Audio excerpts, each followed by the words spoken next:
साथियों, विद्युत शक्ति ट्रांसफार्मर होता है।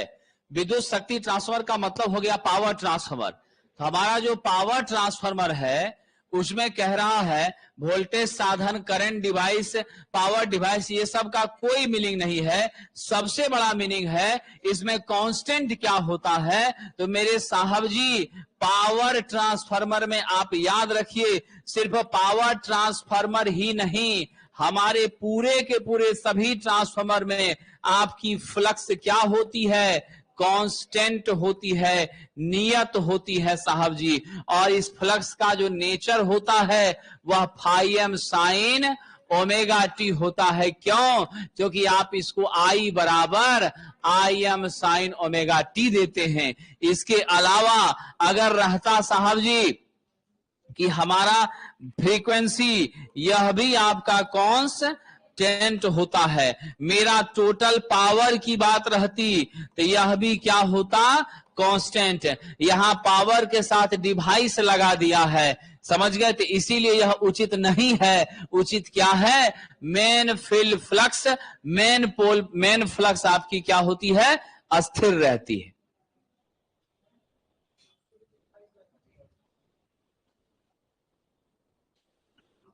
चलिए आगे बढ़ते हैं। कोर का फ्लक्स हमेशा कांस्टेंट होता है, लीकेज फ्लक्स में परिवर्तन होता है। ध्यान रखिए, किसमें परिवर्तन होता है, लीकेज फ्लक्स में परिवर्तन होता है। दो ट्रांसफार्मर जो पैरेलल में ऑपरेट कर रहा है और भार को आप उसकी निर्भरता पर बांटेंगे, यानी दो ट्रांसफार्मर आपका है T1 और T2 आपस में कैसे है, पैरेलल ऑपरेशन में है। कैसे है, पैरेलल ऑपरेशन में है। अब जब यह पैरेलल ऑपरेशन में है तो उसके लोड को आप किस आधार पर डिस्ट्रीब्यूट करेंगे, मतलब ये आधा लोड लेगा कि 2/3 लेगा कि 1/3 लेगा। तो लोड का निर्धारण जब भी होता है पर यूनिट इंपीडेंस के आधार पर होता है। किसके आधार पर होता है, ZPU के आधार पर होता है। इस पर यूनिट इंपीडेंस को हम ZPU से रिप्रेजेंट करते हैं। P से पर, U से यूनिट, Z से इंपीडेंस। तो किसका कितना इंपीडेंस है उस आधार पर लोड का क्या होता है, बंटवारा। और तब हम तय करते हैं कि इससे इतना केवीए, इससे इतना केवीए का लोड शेयरिंग होगा। अगला प्रश्न है, ट्रांसफार्मर की कौन सी वाइंडिंग का अनुप्रस्थ काट क्षेत्र कम होता है। तो साहब जी, कम आपका क्या होगा, एरिया, तो रेजिस्टेंस होगी उच्च, रेजिस्टेंस उच्च होगी तो धारा होगी कम। आपकी धारा किसमें कम होती है, उच्च वोल्टेज वाइंडिंग में क्या होती है, उच्च वोल्टेज वाइंडिंग में मेरी धारा कम होती है, वोल्टेज अधिक होता है। और एलवी वाइंडिंग में आपका क्या होता है, एलवी वाइंडिंग में धारा अधिक, वोल्टेज कम, इसीलिए यहां रेजिस्टेंस कम, इसीलिए इसका एरिया अधिक। तो जवाब कौन सा दीजिएगा, उच्च वोल्टेज वाइंडिंग। गलत, उच्च वोल्टेज वाइंडिंग डी नंबर, इसमें आपकी अनुप्रस्थ काट क्षेत्र क्या होती है, कम होती है। चलिए सरकार अगले प्रश्न की ओर बढ़ते हैं।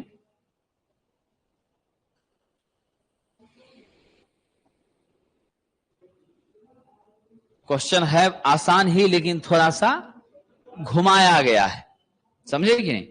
चलिए, कह रहा विद्युत शक्ति मतलब इलेक्ट्रिकल पावर ट्रांसफार्मर जो है, ठीक है ना, क्योंकि हमारा जो पावर ट्रांसफार्मर है ये ध्यान रखिएगा आपका सामान्यतः इस तरह से हम बनाने का काम करते हैं कि इसकी दक्षता हमको क्या हो, नियर टू फुल लोड, यानी आपके लोड के 75% से ऊपर पर, यानी संपूर्ण भार के करीब पर मेरी इफिशिएंसी क्या होगी, मैक्सिमम। क्योंकि यह ऑल टाइम क्या होता है, ऑन लोड होता है, हमेशा लोड से यह जुड़ा ही हुआ होता है।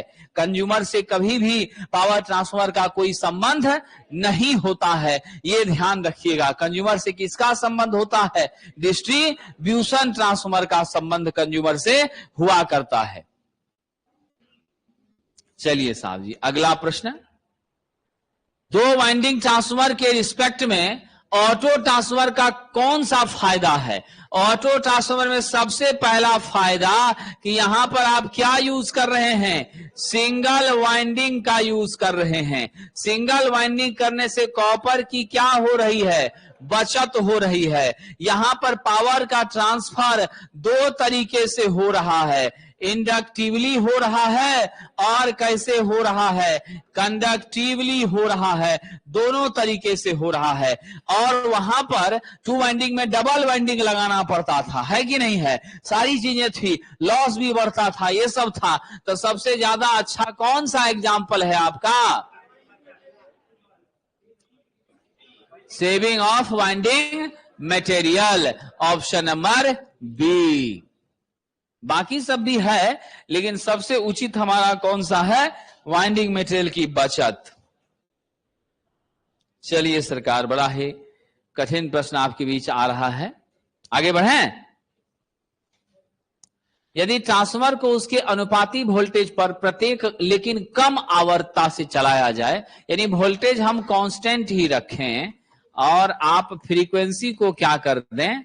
कम कर दें, तो यानी सिचुएशन आपका हो गया V/F बराबर 4.44 BM A इंटू N।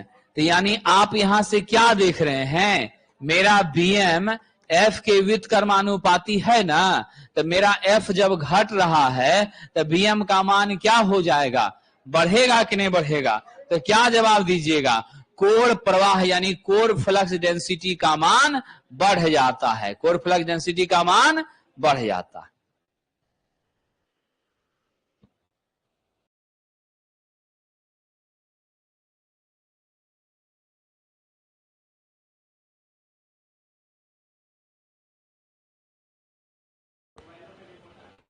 आ ही गया है। अब तो यहाँ बटन में रिमोट है। अब तो आप लोग ऐसा ऐसा टेक्नोलॉजी डेवलप कर दिए हैं कि तब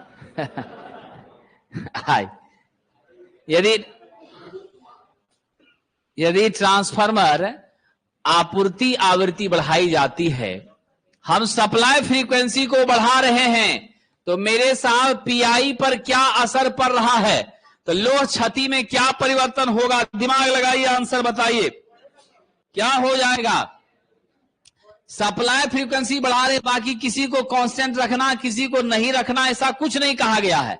तो यदि सप्लाई फ्रीक्वेंसी बढ़ा रहे हैं तो नेचुरली मेरी पीआई बढ़ेगी, क्योंकि पीएच भी सप्लाई फ्रीक्वेंसी के क्या होता है? समानुपाती। पी तो इसके वर्ग का ही क्या होता है? समानुपाती। अब दोनों मिलाकर के क्या होता है? पीआई बराबर पीएच प्लस पी होता है। तो यदि आपको डायरेक्ट पूछा जाए तो मान में क्या हो जाएगी? वृद्धि होगी। अगर कांस्टेंट की लिमिटेशन लगा के पूछे तब जो आपको पीछे बताया है वैसे आप चलेंगे। वास्तविक ट्रांसफार्मर में नो लोड की स्थिति से फुल लोड की स्थिति तक आयरन लॉस वास्तव में अस्थिर रहती है। ऐसा क्या कारण है साहब? क्योंकि सबसे पहली चीज आप जानते हैं कि आयरन लॉस लोड से क्या होती है? स्वतंत्र होती है। क्या होती है? लोड से स्वतंत्र होती है, पहली बात। दूसरी बात क्या है? मेरे फ्लक्स के कारण यह हमको प्राप्त होती है। चुंबकीय लॉस है तो मेरा फ्लक्स भी क्या होता है? नो लोड से फुल लोड तक कांस्टेंट रहता है, जिसके वजह से इसमें कोई भी परिवर्तन संभव नहीं होता है। तो क्या जवाब दीजिएगा?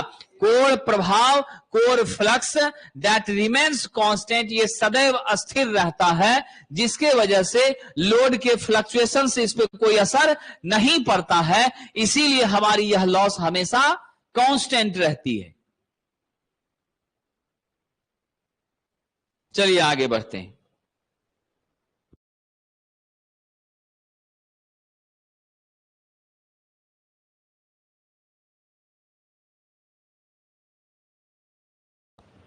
चलिए आगे बढ़ते हैं। अगला है ट्रांसफार्मर की लोह क्षति किससे मापी जा सकती है? तो ट्रांसफार्मर की लोह क्षति जो हम लोग प्राप्त करते हैं। ओपन सर्किट टेस्ट के दौरान जब हम पाते हैं तो मेरा I और V के बीच में क्या होता है, लैगिंग होता है, और ये लैगिंग अप्रोचेस टू 90 के आसपास पहुंच जाता है। क्या हो जाता है, 90 के आसपास पहुंच जाता है, क्योंकि मेरी सर्किट क्या बन जाती है, पूरी तरह से इंडक्टिव लोड हमारे सर्किट की हो जाती है। और जब लैगिंग हो गया, 90 के अप्रोचेस गया, तो मेरे पीएफ का मान क्या हो गया, नेचुरली कम हो गया। तो हम यहां क्या यूज करेंगे विद्यार्थी जी, अब तो आंसर आपको मिल ही गया, लो पीएफ का वाट मीटर। और जब हम लोग क्या करते हैं, शॉर्ट सर्किट टेस्ट करते हैं, तो मेरा जो साहब जी वाइंडिंग का स्वभाव है रजिस्टिव नेचर में परिवर्तित हो जाता है। पीएफ मेरी क्या होने लगती है, 1 के करीब होने लगती है, उच्च मान का पीएफ होने लगता है। ठीक है, वैसे परिस्थिति में हाई पावर फैक्टर वाला आप वाट मीटर का यूज करते हैं। चलिए सरकार आगे बढ़ें। ट्रांसफार्मर की परतबंदी एक दूसरे से इसके द्वारा विद्युत रोधी बनाई जाती है। यानी थीन लेमिनेशन जो हम किए हैं, यहां फिर यहां बीच में ध्यान दीजिएगा, ये जो हमने परत डाला है, ये परत कैसे डालते हैं साहब, वार्निश की कोटिंग करके। कैसे करके, वार्निश की पतली परत लगा करके। ये नहीं सोचा कि पत्थर हम लोग दे करके अभरक का तब कर दे रहे हैं। क्या करते हैं, वार्निश की कोटिंग कर रहे हैं। चलिए आगे बढ़ते हैं। चलिए शिवानी जी, बिल्कुल आपने सही कहा, क्वेश्चन हार्ड है लेकिन आसानी से बन जा रहा है। यही तो परीक्षा होती है कि नहीं।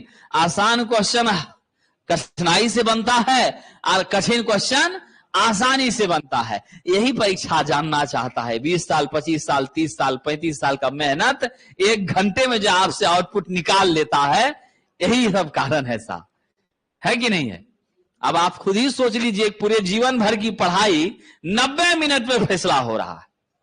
60 मिनट में फैसला दे करके कुछ लोग आज आए हैं, कुछ लोग कल आए थे, कुछ आएंगे, है कि नहीं है। तो आप सोच लीजिए कि हम लोग 25 साल पढ़े, 28 साल पढ़े, 21 साल पढ़े, 19 साल पढ़े, है कि नहीं है। उसके बाद 60 मिनट में जांच लेता है, तो वो क्वेश्चन का कमाल होता है। आइए साहब थोड़ा सा समय पर आए, हम लोग पहले ही चालू कर दिए। 10 के लिए 400/200 सिंगल फेज ट्रांसफार्मर जिसकी प्रतिबाधा कितनी है, परसेंटेज इंपीडेंस क्या दे दिया, 10% दे दिया। अब कह रहा है कि शॉर्ट सर्किट करंट कितना खींचेगा, आपसे ISC बराबर व्हाट पूछ रहा है। तो सबसे पहले आप IFL निकालिए। IFL मेरा कितना होगा, पावर का मान देखिए कितना दिया है, 10 kVA, 10 × 10 के पावर 3 कर दिए। अब वोल्टेज प्राइमरी का कितना है, 400 है। सिंप्लीफाई करिए, क्या हो जाएगा आपका साहब जी, 25 एम्पियर हो जाएगा। ठीक है, अब आपको कह रहा है हमको ISC निकालना है, तो मेरा ISC क्या हो जाएगा साहब, नेचुरल सी बात है, आप Z1 Z2 वाला जो कंसेप्ट है पलट के देख लीजिए। तो ये मेरा क्या हो जाएगा, आपका IFL का कितना परसेंटेज Z, तो IFL का परसेंटेज Z करिए, तो IFL का परसेंटेज Z आपका क्या हो गया, IFL हमको मिला है 25। ठीक है, या नहीं तो आप ऐसे भी कर सकते हैं, हमारा ये 25 हो न गया, गुना आपका परसेंटेज में नीचे 10 था, तो ऊपरे हम 100 कर दें, आप बटा 10 कर दें तो नहीं हो जाएगा, 10/100 करते तो पलट के वही कर दिए, कट के क्या हो गया, 250 एम्पियर आ गया। ऑप्शन नंबर आपका सी है, शॉर्ट सर्किट करंट का यही मान होगा, जो कि बढ़ गया। चलिए अगला प्रश्न तो कुछ ज्यादा ही टफ पूछ दिया है।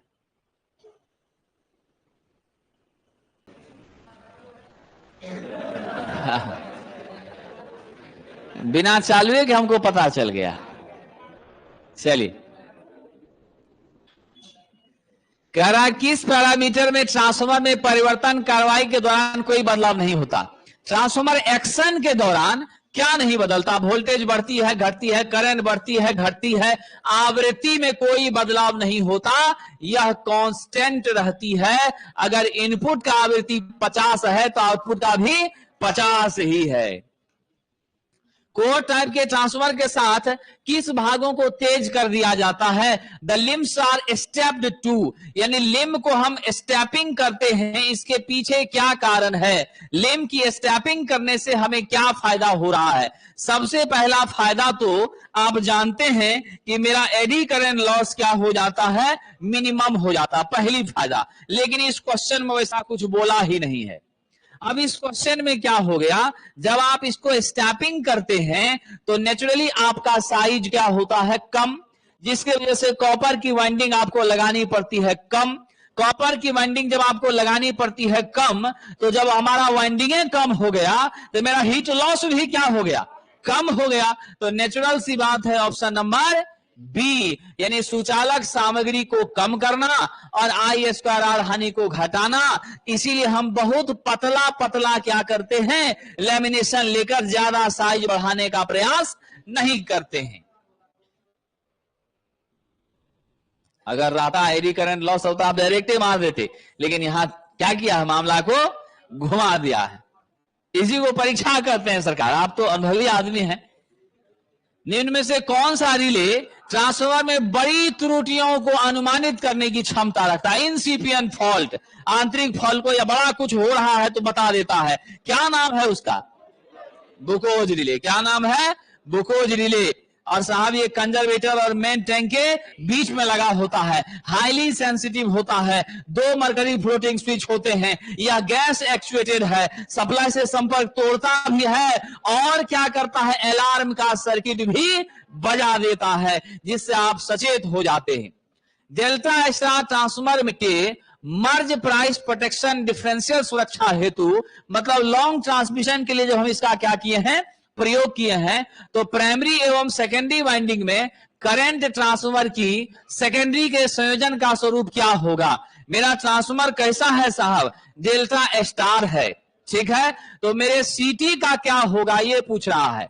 मेन मेरा डेल्टा स्टार था, अब सीटी जानते हैं आप क्या होता है? स्टेप अप होता है। क्या होता है? स्टेप अप होता है ना, तब ना मेरा करंट घटता है। तो आप जल्दी से हमको बताइए इसका कैसा स्ट्रक्चर रहेगा? साहब जी ट्रांसफार्मर की सुरक्षा करने के लिए तो हम लगा ही दिए हैं मर्ज प्राइस प्रोटेक्शन डिफरेंशियल सुरक्षा। तो हम यहाँ क्या करेंगे? इसका स्टारे से ना प्राइमरी कनेक्ट करेंगे, तो मेरा प्राइमरी में कौन सा कनेक्शन बनेगा? इसका आउटपुट सीटी के लिए इनपुट, तो हमारा कौन सा कनेक्शन बन जाएगा? स्टार डेल्टा बन जाएगा। ऑप्शन क्या होगी? B number. तो आप जो कनेक्शन कीजिएगा जो आउटपुट वाला हिस्सा होगा उसी से ना, तो इसीलिए मेरा स्टार डेल्टा होगा। ये जरूरी नहीं है, इस क्वेश्चन के आधार पर बताया गया है, समझे? ये ध्यान रखिएगा। क्वेश्चन कह रहा है डेल्टा स्टार ट्रांसफार्मर का मर्ज प्राइस प्रोटेक्शन कर रहे हैं, डिफरेंशियल सुरक्षा दे रहे हैं। ट्रांसफार्मर का प्राइमरी और सेकेंडरी वाइंडिंग में हमने क्या किया है? सीटी के सेकेंडरी का संयोजन करने का स्वरूप होगा। तो सीटी का सेकेंडरी का स्वरूप कैसा होगा? तो सीटी का secondary high voltage, high voltage में कौन जाएगा? स्टार। आप लो में कौन जाएगा? डेल्टा। तो हम सीटी को कैसे कनेक्ट करेंगे? स्टार डेल्टा में कनेक्ट करेंगे। विद्यार्थी तुम कंसेप्ट नहीं समझ पाया। ये हुआ स्टार डेल्टा नहीं, डेल्टा स्टार। समझ गए संरचना? लेकिन यहां क्वेश्चन कह रहा है सेकेंडरी को किस में करेंगे? तो साहब सेकेंडरी मेरा जुड़ेगा स्टार में, ठीक है। प्राइमरी को किस में करेंगे? तो प्राइमरी मेरा जुड़ेगा डेल्टा में। इसीलिए स्टार डेल्टा इसको लिखे हैं, क्योंकि सीक्वेंस के हिसाब से हमको जोड़ना है। समझ गए कि नहीं?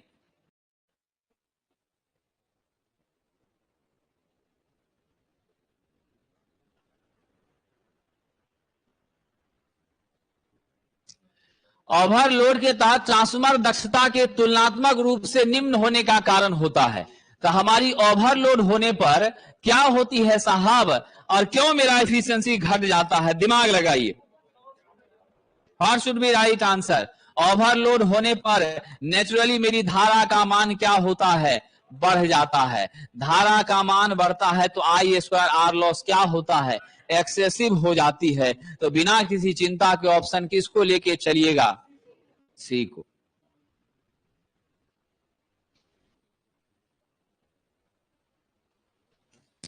ट्रांसफार्मर तेल का मुख्य काम क्या है? इंसुलेशन एवं कूलिंग दोनों करना। और साहब जी आप जानते ही हैं हम ट्रांसफार्मर में पैराफिन या नेफ्था बेस्ड ऑयल का यूज करते हैं। इसका डाइलेक्ट्रिक स्ट्रेंथ 30 kV प्रति mm हुआ करता है। पॉलीफेज ट्रांसफार्मर कनेक्शन के निम्नलिखित विकल्पों में से किसे आप 3 से 2 फेज में बदलने के लिए करेंगे? यानी 3 फेज से 2 फेज में बदलने के लिए हम क्या करते हैं? याद है एक वर्टिकल रहता था और एक हॉरिजॉन्टल रहता था। वर्टिकल को टीजर और हॉरिजॉन्टल को मेन ट्रांसफार्मर कहते थे। और ये कनेक्शन कौन सा कहलाता था? एस्कॉट कनेक्शन कहलाता था। T2T कनेक्शन भी इसी को कहते थे, TT कनेक्शन या एस्कॉट कनेक्शन के नाम से जाना जाता है। सिंगल में एक एक को यूज कीजिएगा तो सिंगल हो जाएगा, एक को आपको ओपन छोड़ना पड़ेगा। लेकिन मोस्टली यह जो है सिंगल 3 को 2 में के लिए ज्यादा उपयुक्त माना जाता है। ऊर्जा प्राप्त करंट ट्रांसफर परिपथ में अमीटर को अलग करने से पहले, यानी कह रहा है कि कोई हमारा जो है साहब जी ध्यान रखिएगा, कोई मेरा सीटी है सप्लाई से जुड़ा हुआ है, हाई करंट हमारी आ रही है, मेजर कर रहे हैं। अब सेकेंडरी का जो मेरा अमीटर है इसको सर्किट के खोलने से पहले हमको क्या करना चाहिए? इसको खोलने से पहले हमको क्या करना चाहिए? इसको खोलने से पहले हमें सेकेंडरी को साहब ओपन करना चाहिए। शॉर्ट करेंगे तो सुरक्षित है न रहेगा, ओपन करेंगे वोल्टेज मेरा बहुत ज्यादा है, स्वाभाविक सी बात है। तो हमें क्या करना चाहिए? दिमाग लगाइए, क्या आप लोगों का विचार है जरा वो भी देख लेते हैं। What should be right answer?